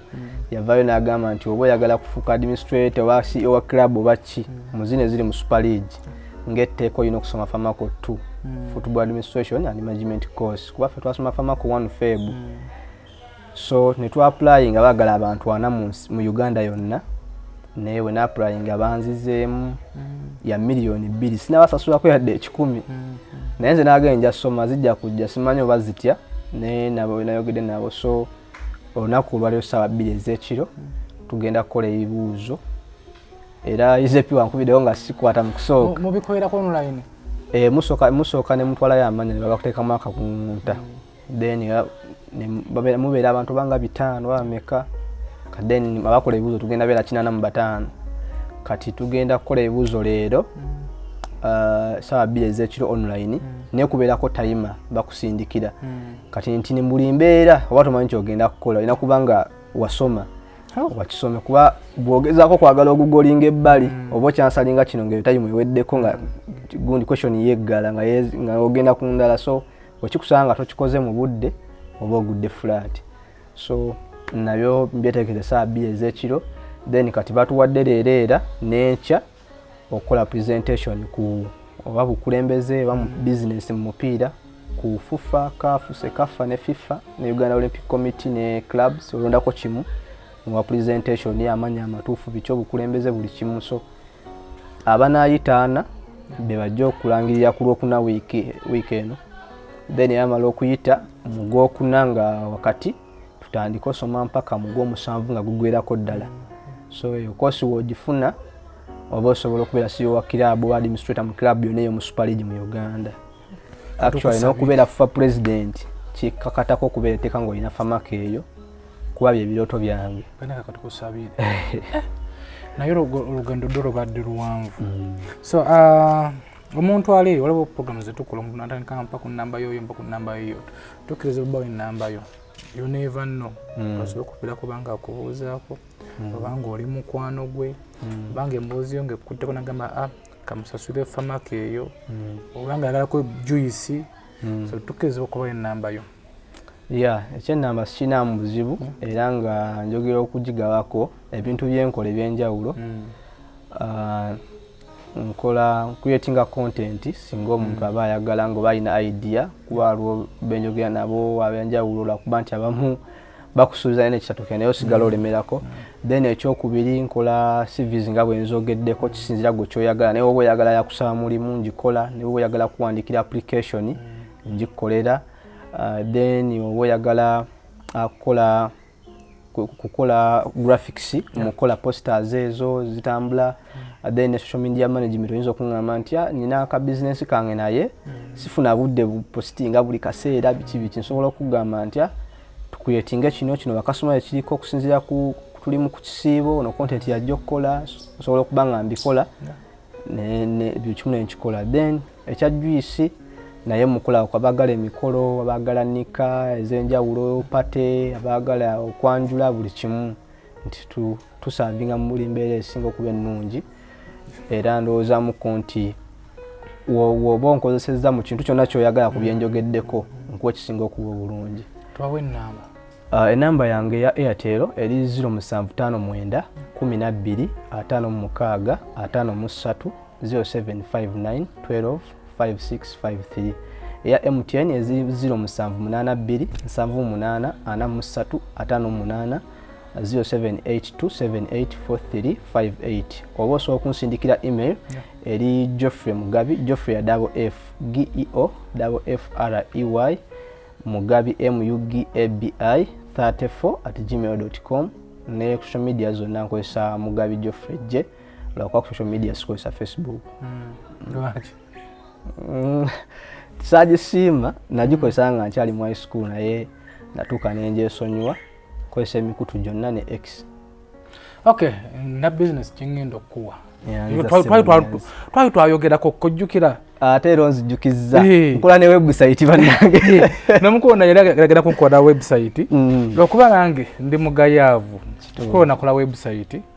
Era tugenda tula kasita tuze mutukwataganya. Wadde ombuzeeko ngambuza is a junior. Junior ye mulwadde. Manyi naye waliwo bintu byabeeramu ennyo. Era kati tuli mu mwezi gwakomeka. Tuli mu mwezi gwako. So kwegamba ebintu ebyo mpayira nnyo time abeereeyo naye kasita nkufunye tugenda kukwatagana nina business tugenda kukwataganamu. So kwa SB4 Media Tuggussa Enssonga emboozi yabajjuni ebadde mpanvu naye tugiwe time naye akataleke kansolo kayisaawo tukayiseewo. Waliwo okusinza ku bitabo by'ensoma nina ne movie gye nalaba manje tulaba kunyumirwa oba olina okuyigamu bagiyita When They See Us yali abaana baddugavu